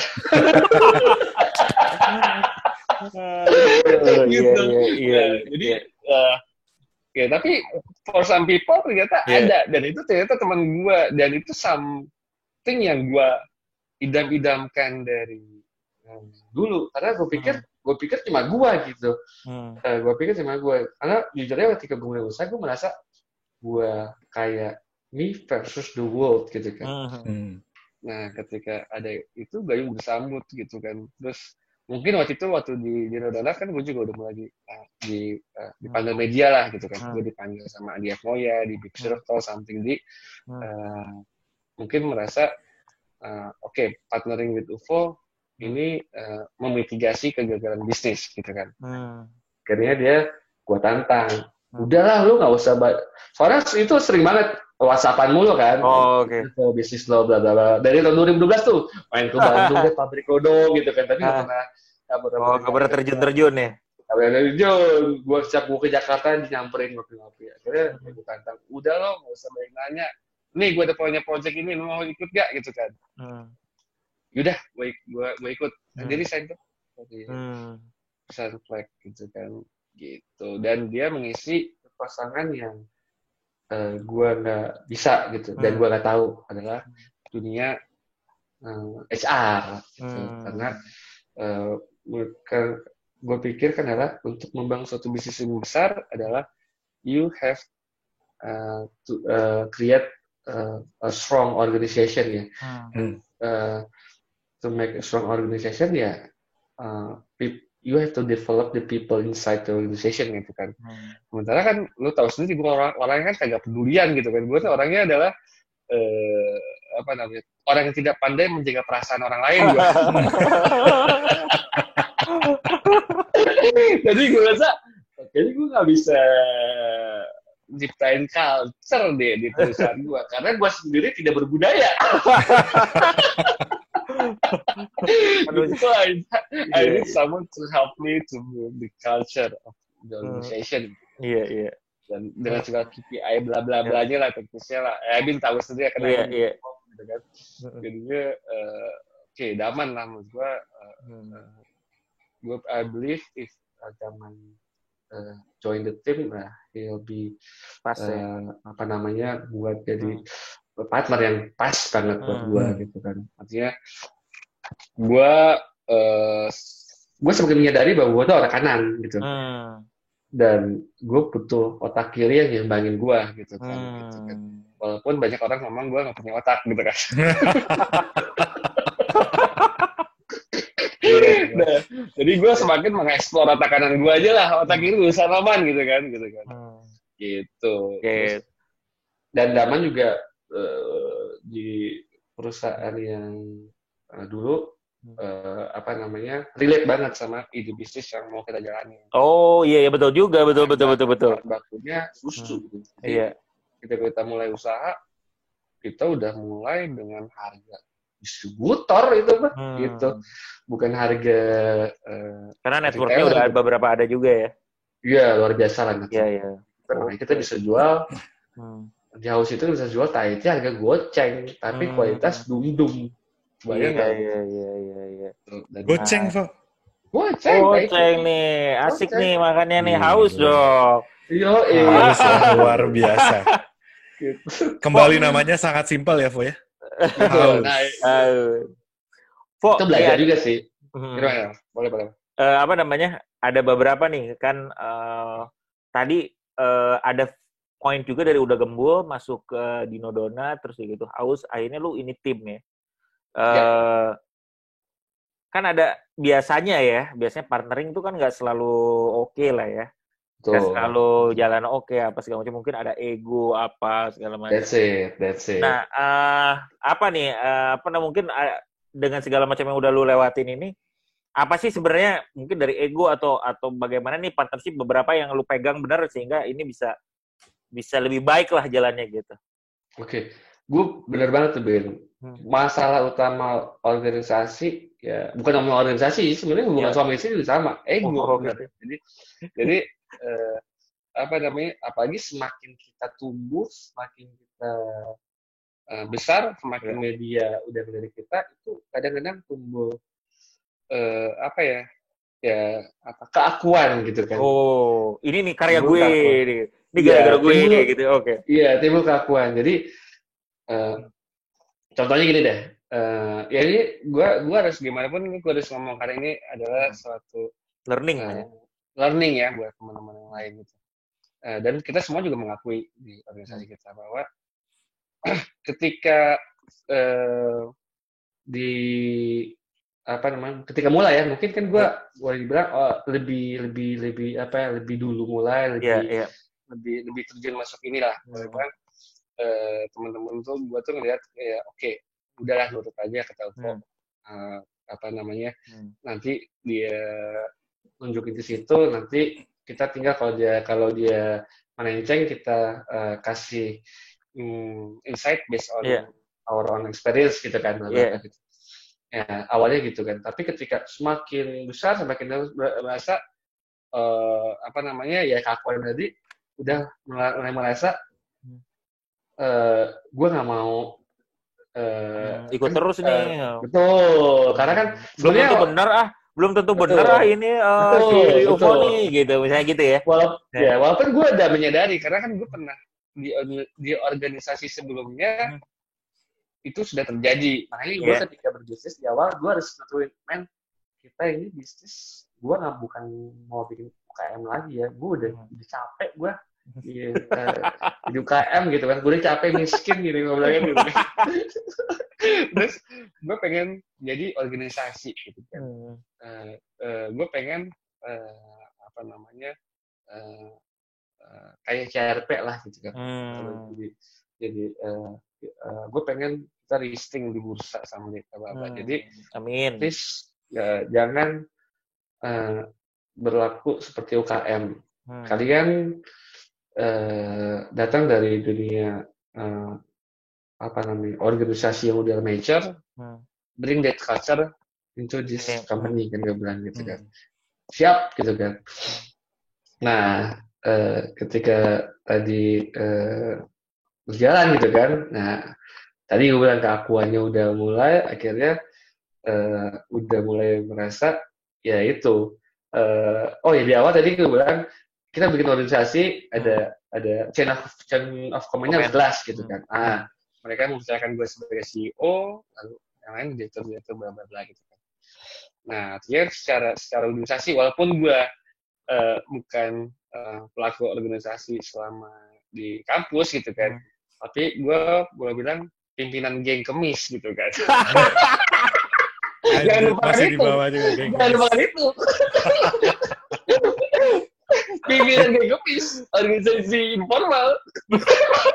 Ini klaim sepihak kali. Apa?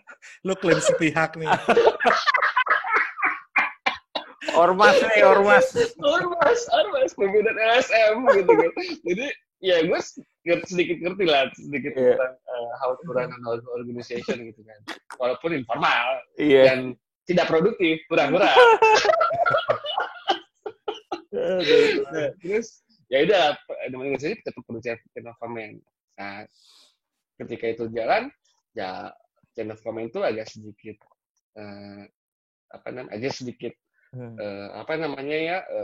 ambiar ya, karena karena mereka merasa I'm the owner of the company. Jadi ketika bergerak lupa sama tujuan organisasi. Akhirnya bertindak as an owner of the company, not as a management of the company. Dan itu menurut gue sekali lagi something yang harus dihindari lah kalau emang tujuannya pengen bikin perusahaan yang besar, karena itu sangat berbahaya gitu.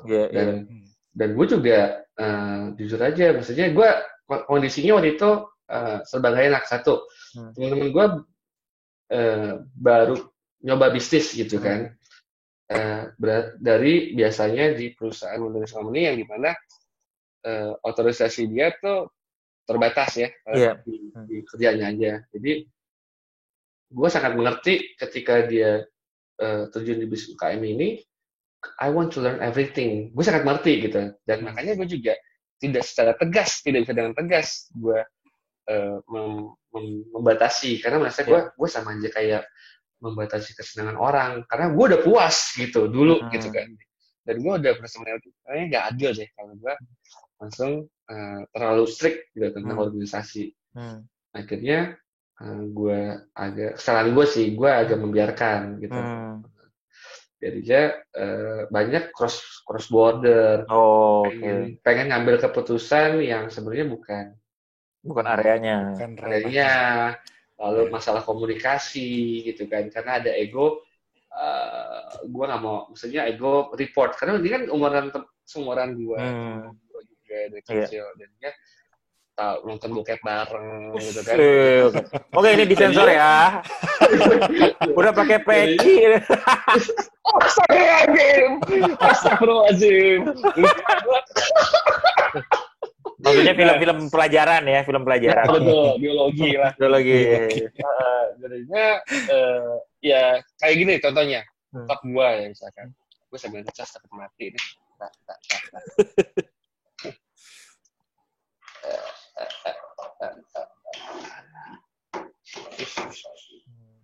Tapi menarik banget sih, Vo. Sambil ngobrol ya, sambil lo ngecas ya. Boleh. Menarik banget menurut gue ya, problem itu terjadi di segala jenis usaha sebenarnya. Ini kan kalau di ini gue ya, di field-nya gue, kerjaan gue sekarang bicara corporate governance gitu ya. Bicara kejelasan fungsi, kejelasan tugas, pemisahan antara si pemilik dengan si manajemen dan segala macam. Tapi kan in the real life, di bisnis yang benar kan, lu juga mikir ada yang namanya perasaan, ada yang namanya, ya kan, ada yang namanya, dia kayak lo tadi bilang, dia lagi seneng-senengnya belajar, masa sih lo orang lagi pengen kerja keras, terus lo bilang, tunggu dulu, lo nggak boleh ikut-ikutan, itu bukan ranah lo, itu kan nggak elok juga gitu, gue sepakat juga sih. Gitu. Tapi emang itu challenge-nya yang gimana caranya maduin itu gitu ya, maduin antara empowering orang untuk semangat, tapi juga membatasi sehingga tidak terjadi tumpang tindih wewenang gitu ya. Itu menurut gue challenge-nya seorang leader yang menarik sih ya. Iya. Mungkin beda sama isu-isu lo yang kemarin-kemarin di perusahaan yang sebelum-sebelumnya ya. Betul. Karena pada saat itu perusahaan udah lumayan mungkin udah mulai secara omset itu udah mulai lepas landas dari zona UKM secara omset ya, tapi secara organisasi belum. Secara organisasi masih UKM, tapi secara omset sebenarnya udah bukan omset UKM. Dan kita lihat udah merasa oke. Kemudian ini ketika kita mulai haus, gue cerita dikit ya tentunya. Rumus bisnis gue tuh setelah gue banyak di jatuh bangun lah ya di dunia entrepreneur. Gue udah mulai ketemu satu formula nih, artinya formula gue kan 4R ya, repackage, repositioning, rebranding, sama resegmentation gitu kan. Nah, gue cari produk yang market share-nya besar dan produk itu udah diterima oleh market dan udah teredukasi dengan baik market. Nah, gue tinggal cari kategori itu yang belum ada rajanya di segmen tertentu gitu. Nah, waktu tahun 2016 kan ada waktu itu kategori coffee shop gitu ngomongnya. Kan industrinya F&B. Kategori coffee shop gitu. Waktu itu kan agak ada kuku yang sampai gila banget, fenomena yang sampai Jokowi aja datang ke situ, sampai dia bisa ngejual ribuan cup gelas lah seharinya ya. Sekarang udah lebih lagi kali ya, lebih. Dia kan jualan di botolan dia. Ya, liter itu, 1 liter. Gue selalu ada di kulkas gue, Vo. Nggak pernah ada 1 hari pun. Oke. Nanti lo gue baru ngeluarin nih yang 1 botolan di haus. Nanti ditunggu di rumah gue. Tahunya tuh gue ada. Haus. Dapatkan di Tokopedia. Mantap. Itu tadi gue bilang, mereka jualan botolannya aja sehari 1.200 gelas sih. Sehari 1 gelas harganya 85.000. Ya kurang lebih sehari mungkin 100 juta dari botol doang. 30 hari 3M. Jualan kopi botol doang ya. Botol doang. Nah, kembali ke mana dia? Sampai kita menemuin rumus. Ini 4R itu. Betul, bahwa kategori coffee shop itu dulu tuh lagi bukan dulu sih, sampai sekarang itu sampai jadi sekarang ya. Betul, apalagi dengan kehadirannya ojol ya. Menurut gua bisnis model seperti ini, kategori ini kedepannya akan bisa jadi something. Apalagi kalau kita lihat, kalau ngomongin marketing, kita ngomongin customer behavior. Ada shifting dari generasi kakak-kakak gitu, generasi Gen X ke saya milenial gitu kan. Lu bukan baby boomer kan? Gen X ke kita milenial ada shifting customer behavior dari RTG ke minuman grab and go. gitu, apapun itulah alasannya, tapi ada kesamaan behavior seperti itu. Makanya menjamur tuh coffee shop. Ya, ada Janji Jiwa, ada Kulo, ada terakhir Kopi Kenangan yang bisa dibuka 1,7 T oleh Sequoia gitu kan. Ya. Tapi gue lihat waktu itu semua bermain di area market SECB. Nah, ini menurut gue problematika juga tuh. Biasanya entrepreneur yang came from school, ya well educated. Mainnya di situ ya. Mainnya di situ. Karena mereka ngertinya itu kali ya. Biasanya kayak lo bilang tadi kan. Gue biasa liatnya ini, gue gimana jual ke sini kok nggak ada untungnya, mungkin gitu kali ya. That's it, ya. Nah, kami ya lucky us gitu ya. We learn from the right person ya, mereka yang udah succeed di situ, dan kita juga ya tuh sebenarnya itu seksi loh. Dan kebetulan untuk kategori itu mungkin kita house bukan coffee shop ya, kita namanya kita beverage house gitu. Different kategori. Tapi apapun itu ya, untuk kategori beverage house di segmen itu belum ada rajanya. Dan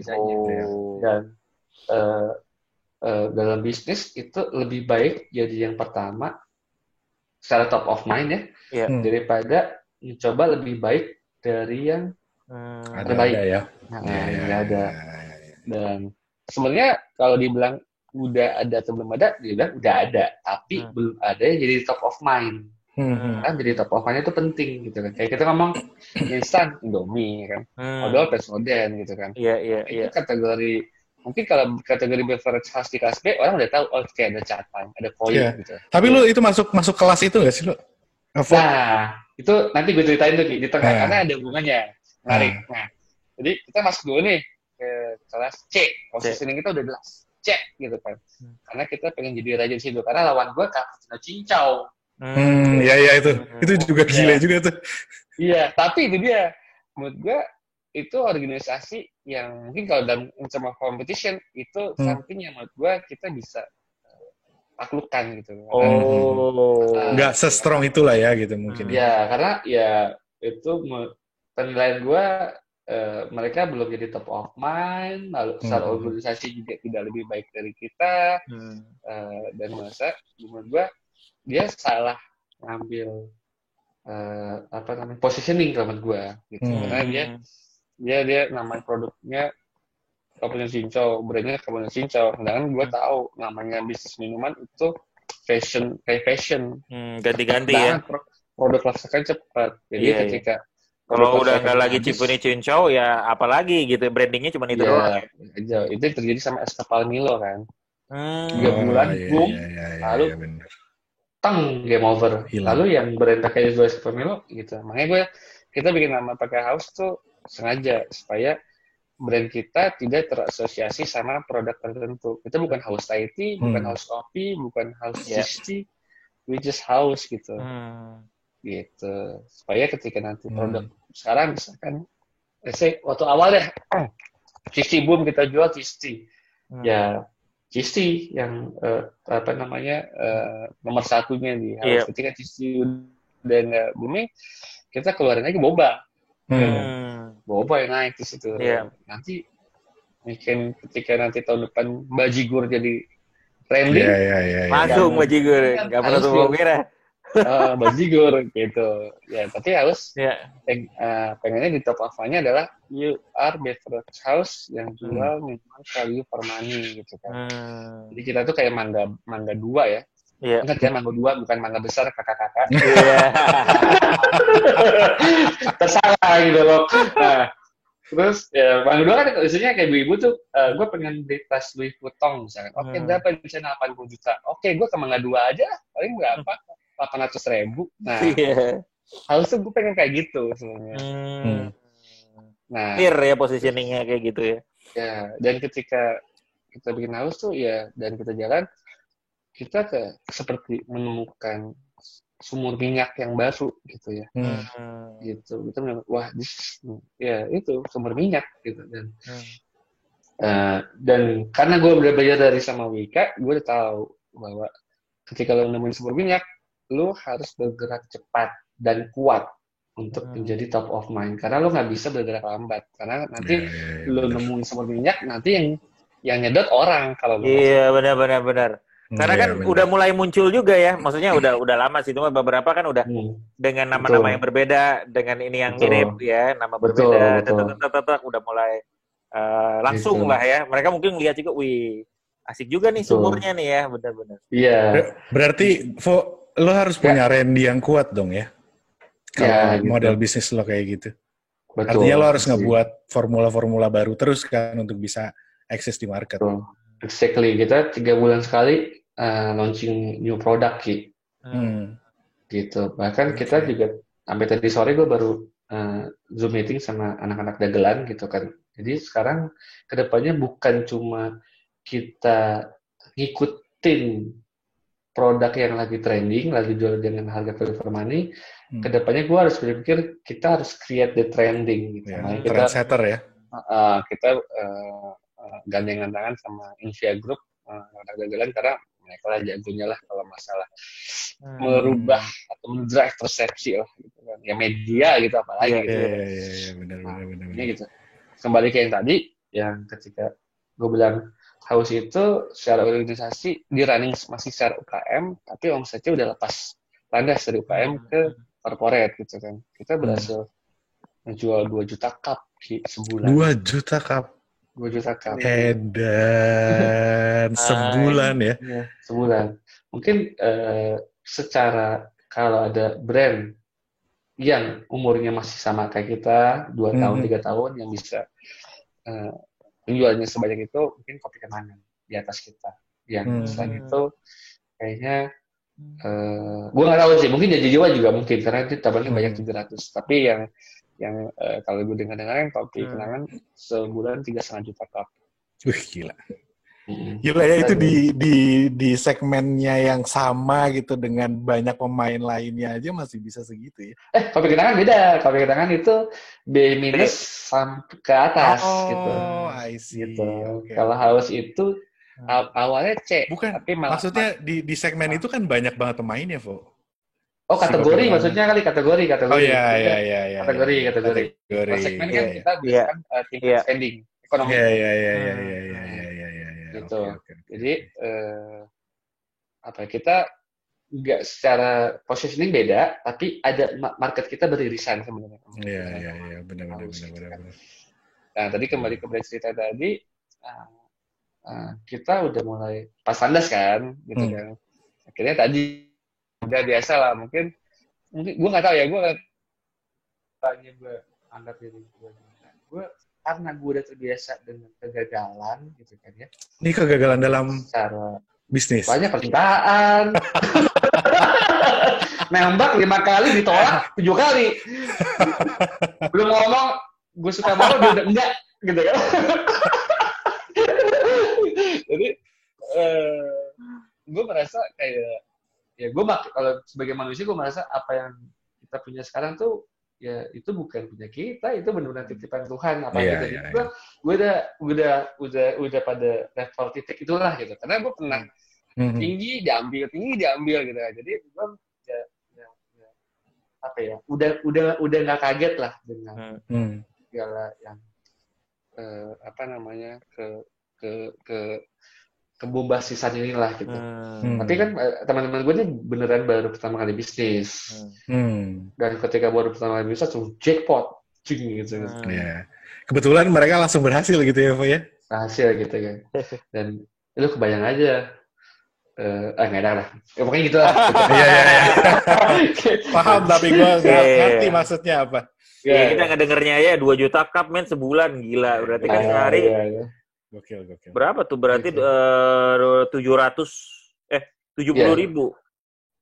cup. Ya. Right? Ya. Sekitar 70.000. Kalau dipikir-pikir ya, Vo ya, ini kalau agak balik lagi ke misalkan kalau kita sebagai akuntan gitu ya. Kantor akuntan kalau kita berpikir dengan tadi ya, melihat dengan cara bisnis yang seperti itu juga mungkin aja bisa ada something yang bisa ditweak gitu kan sehingga dia bisa nembus market gitu. Kan kita kemarin juga mengkritisi kita tuh problemnya kita jiwa entrepreneur kita cukup kurang untuk buka kantor akuntan, terus penetrasi. Sebenarnya kan dengan sudut pandang entrepreneur seperti itu mungkin aja ya kita bisa dulu gitu. Kan kayak sebenarnya juga kan kayak akuntan ya, kalau kita ngomongin akuntan gitu ya, jadi entrepreneur kan bisa juga mungkin kayak software atau kayak ada Zahir, ada Jurnal, ada apa something gitu kan. Kemudian kalau menurut gue sih, kalau mau coba merelatin ya sama apa yang kita sekolahin ya, gue merasa apa yang kita pelajari sebagai mahasiswa akuntansi gitu, walaupun gue sering nitip absen sebenarnya, sebagai mahasiswa maupun sebagai dosen sering nitip absen juga. Lalu masih jadi sebagai mahasiswa gue lulus, tapi sebagai dosen gue DO.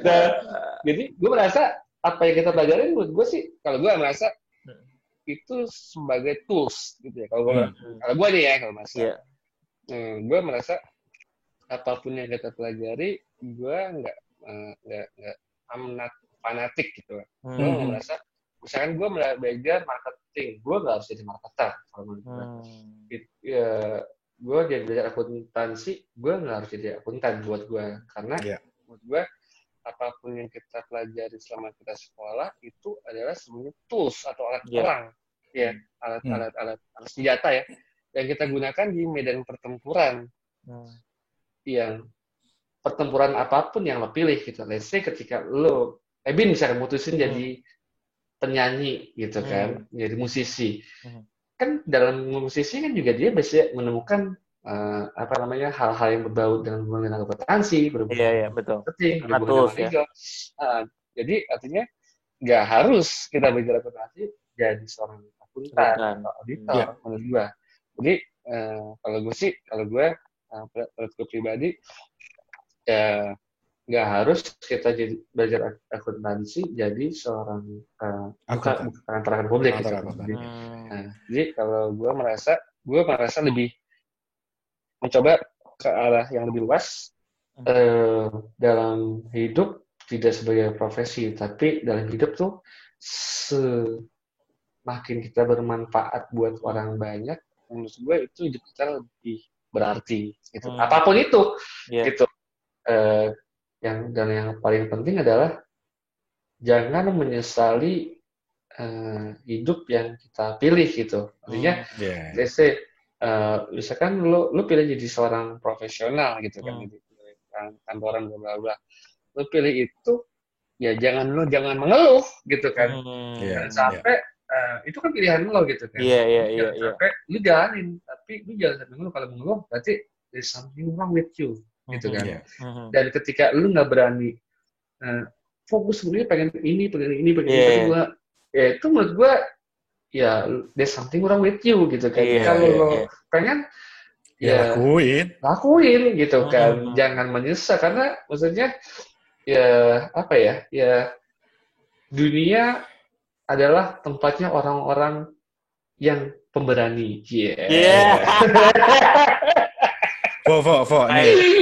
Jadi kan lagi banyak yang, kalau di sekitaran gue teman-teman yang seumuran tuh lagi banyak yang juga nafsu pengen punya bisnis.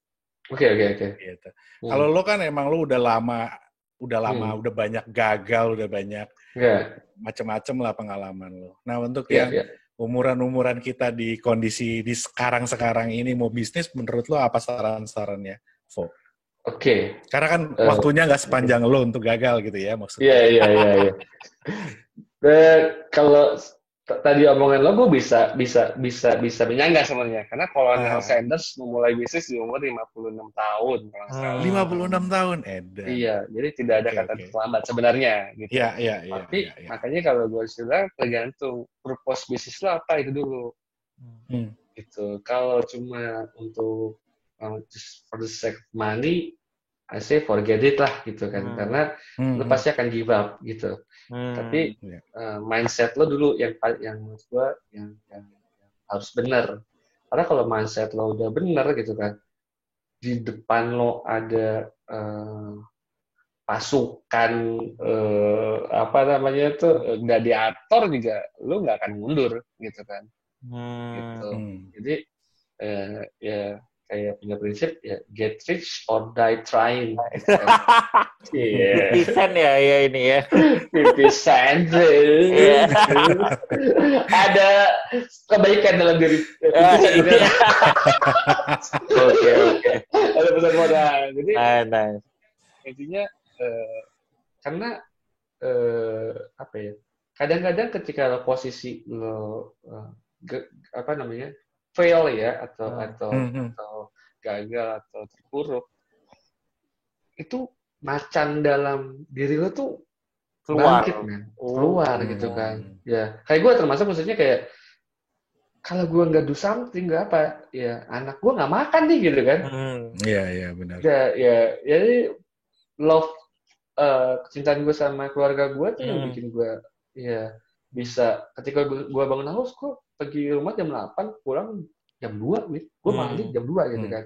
Dan itu bisa gue lakuin ya karena apa ya karena ya itu macan dalam diri gue tuh keluar gitu ya kalau gue jadi kayak ya gue harus benar-benar berusaha mati-matian gitu survive from that situation gitu kan gitu jadi dan kalau tadi ngomong lagi ke Raki bahwa apa namanya umur segini lalu waktunya gak cukup nih untuk gagal. Nah, gue bisa ngomong bisnis itu kayak naik sepeda. Maksudnya naik sepeda. Gini, kalau kita mau belajar naik sepeda, bisa naik sepeda, pasti kalau orang yang mungkin lebih apa ya, lebih tersistem, dia akan coba baca manual. Oke. Ketika beli sepeda ada manualnya, dibaca gitu kan, dibaca cara mengendarai sepeda, dibaca dia nanya-nanya sama yang lebih ahli, bla bla bla bla. Tapi apakah itu bisa menjamin setelah dia baca, setelah nanya itu dia langsung first slide-nya itu dia langsung bisa naik sepeda lancar? Belum tentu. Menurut gua apa namanya peluangnya berapa? Mungkin 5% kali ya. Orang yang baru pertama kali bisa naik sepeda, belum pernah naik sepeda pertama kali dan bisa jalan, langsung lari kencang. Most of us, menurut gue jatuh ketika naik sepeda. Luka dulu dengkul kita. Yang membedakan kita sama yang gagal naik sepeda adalah, ya kita ketika jatuh bangkit, coba lagi. Bangkit, coba lagi, sampai kayak kita mungkin apa ya, dapat feeling, insting atau apapun itulah kebiasaan sehingga kita bisa naik sepeda gitu kan. Ya kalau yang ketika jatuh dia gagal, mutusin decide udah gue nggak mau naik sepeda lagi ya, itulah yang menurut gue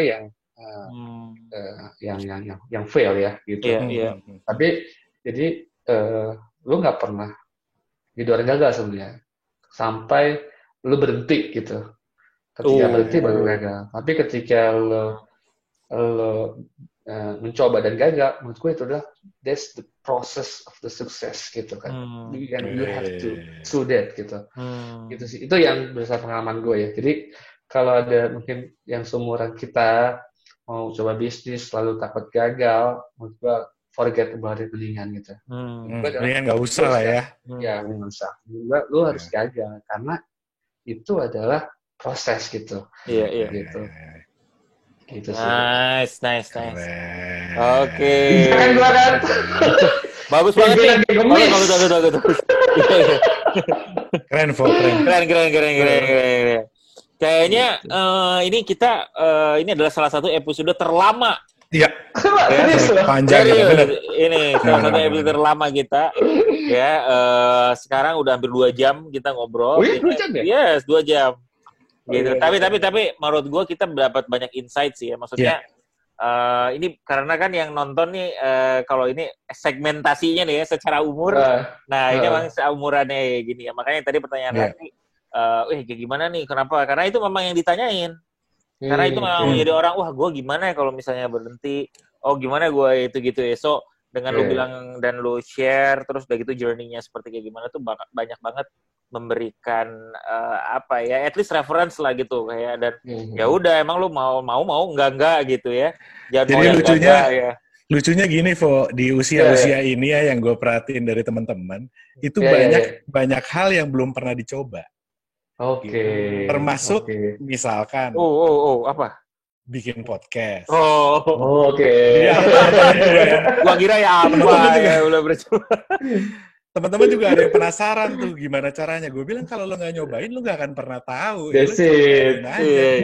Mulai aja dulu. Gak ada yang denger, ya nggak apa-apa gitu. Iya. Emang terus kenapa kalau nggak ada yang denger kan juga Betul. Tapi benar kita berapa juta viewer hari ini, Bin? Ya ini kan kita nggak live ya, jadi mungkin berikutnya ya sekitar 1 sampai 2 juta. Iya. Alhamdulillah. Mudah-mudahan ini bisa. Mudah-mudahan ini bisa naikin ini loh, Vo. Jadi apa namanya, pelanggannya Haus bisa jadi banyak setelah nonton. Pastinya. Ya. Oh iya benar-benar. For free nih. Aduh, nice. Baiklah kalau kayak gitu nih. Thank you ya. Terima kasih banyak. Semoga makin sukses Haus dan bisnis-bisnis lainnya. Gue menunggu bisnis-bisnis lainnya, Vo. Siap. Mungkin kita bisa collab in the future. Kita bisa collab nih, ya betul. Kalau mau masuk Haus, mau masuk segmentasi kayak kita gini, 40-an. Iya, ya minuman-minuman yang udah anget-anget kalau malam. Kalau dingin-dingin udah susah. Enggak, bukan pasti mikirin kesehatan ya kan? Kesehatan. Oke, kalau gitu makasih banget. Thank you, Vo. Thank you sekali lagi UFO udah, mudah-mudahan para kelom pencapir yang ada di rumah semuanya bisa mendapatkan manfaat dari apa yang kita obrolin. Oke, sip. Sampai ketemu lagi di kelas 1 berikutnya. Assalamualaikum. Sukses terus. Sukses ya. Yuk.